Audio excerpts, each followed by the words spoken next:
Hey everyone, Matt Barden here. I'm coming to you from my home studio just to talk a little bit about using MIDI in Ableton Live. It's pretty straightforward, pretty easy, but it can be a little daunting if you're new to it.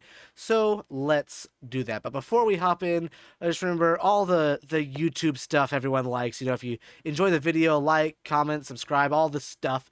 If you have any questions that you would like me to follow up with, definitely put those in the comments down below. Now, a few things this video is going to be, not a history and in-depth breakdown of what MIDI is, where it came from, how it works. This is going to be focusing specifically on how to get your controllers to be able to make Ableton do things. So let's do it. So in order to do this, we need to do a few things. First is if you have your MIDI device, whatever it is, be sure it's plugged in, powered on if it needs to, and any drivers that came with are installed. It's ready to go before you open up your live session. I've got a live session here that's ready to go. It's basically just the default, except I just have one MIDI channel and I just dragged one pretty random instrument over here into the session. So, how do we get a device? I have a keyboard over here. So, how do we get this keyboard to control things? Well, there's a few things we have to do, like I mentioned. The first is go into your preferences. You're going to see a list here right in the middle of the MIDI tab. It's kind of grouped together with Link, Tempo, MIDI. And these are all of the MIDI ports that Live looks for. So basically, anytime you plug in a new device, you'll see it there. If you no longer use devices, you can move them. Remove the old ones to make sure everything is nice and updated. You can also specify what things are being used on the very specific ports for each device. Okay, that's the first step, is just making sure that you see your device here. If not, you can, from the drop-down menu, go in and see if you can find it.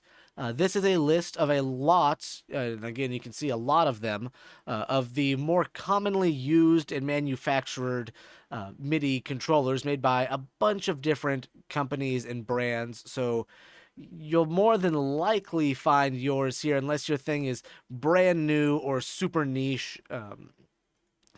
You probably won't find it at that point, but if you don't see it here, one, make sure it's actually connected to the USB ports in your computer and that it is on, and then try and find it from there.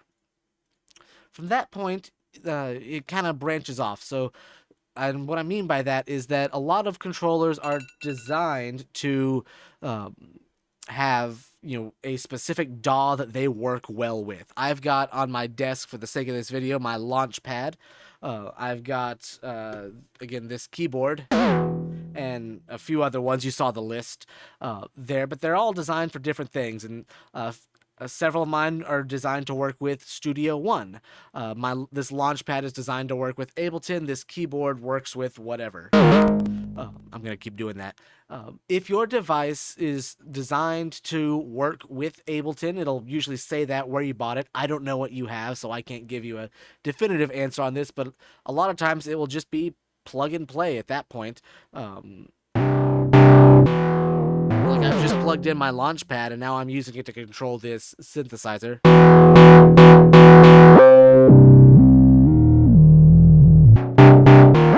And we can go from there, and I can do other things. I can trigger sessions. I can have stuff get recorded.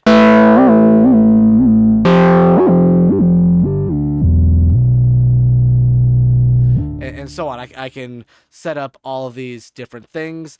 I can play that back if I want. Alright, we get the idea. But I can just do all that without any other stuff. It's just plug and play, which is great. But not every device is like that. And again, I don't know what you have. So if you have the option to set the mode to work with Ableton on your device, great. Do that. Follow the instructions that came with the manual on yours to do that. Otherwise, we have a few other options. So by default, whenever you add an instrument, it'll have right here where you want to look at your MIDI, and generally it just looks at all of the incoming devices. So I can control it with my keyboard, I can control it with my launchpad.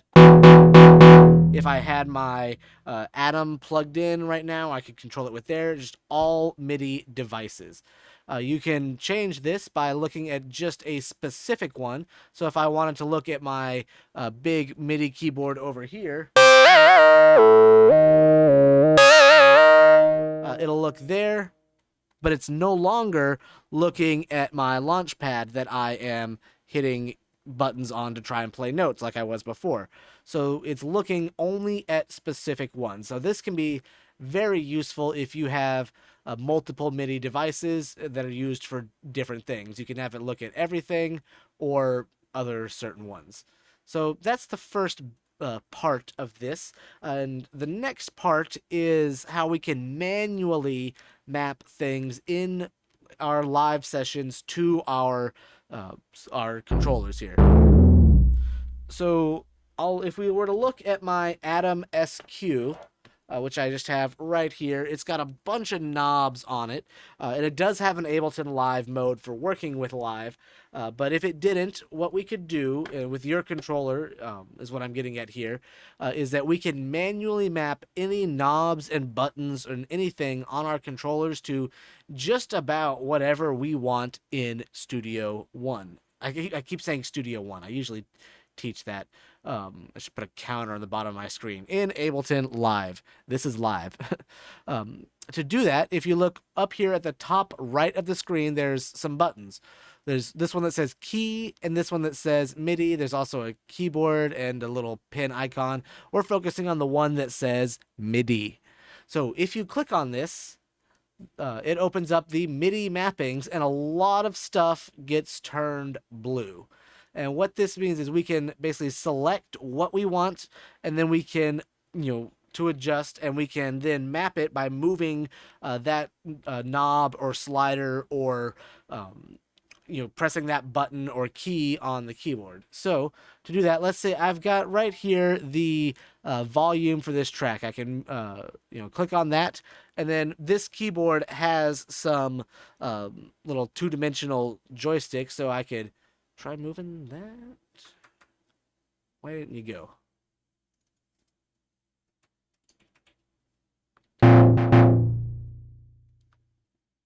There we are. Okay, that one didn't want to work with the sticks, but it worked on my launch pad. So now I can adjust. I don't know what this will be doing. Actually. That's a weird one, but we can map this to whatever. And this kind of brings up an issue of making sure that certain things, work or don't work. So maybe I'll click this button and set it there. Now, if I trigger MIDI note F1, and I leave the leave this view, so untick that, I can hit this, and now here's that first button, and we can see this moving. I can toggle that on and off by hitting another MIDI note. I think it'll work if I just do this as well. So that was what, C1? No. No, it doesn't work regardless of the controllers. But that's just a fun little handy thing we can do. So again, just to reiterate all of this, I'm getting off on tangent, so it's about time for the video to end. We can connect our devices to our computer and open up our live session. We just have to make sure live is looking at the right MIDI device. We can have our instruments look at any MIDI inputs or just a specific one for its note generation. And from there, we can very easily record. Let me hop into my other view. I actually don't think this one's set up to record. But anyways, we have all of that right there. Stop. And we can then manually map things like knobs and buttons and basically anything that's not a keyboard. And even though you could do it to a keyboard by clicking MIDI, choosing what you want to map. Again, anything that you can map is lit up blue, which is a lot of the stuff. So you click on it and then hit your MIDI parameter that you want to control it, and there you go. Generally, again, things that toggle, you want buttons. Things that slide and move around, you want knobs or sliders. Stuff of that nature. You can also map things to keys with keybinds. So maybe I wanted to control. I don't know. I'm just looking at things here. Maybe I want to trigger this with that. Now on my keyboard, if I hit G, it triggers that note, that clip to play back. So it can be whatever you want it to be. We didn't hear it because it was really quiet from that other MIDI automation we did.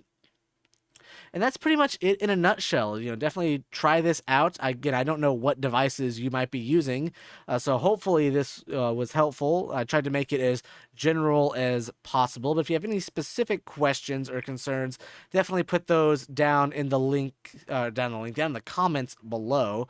Can you tell this video wasn't scripted? And then we'll go from there. I love hearing from everyone. And if you enjoy it, you learn something, definitely like and subscribe and all the other YouTube bits. So I will be signing off for now, and I will see you all the next time that I see you. Bye.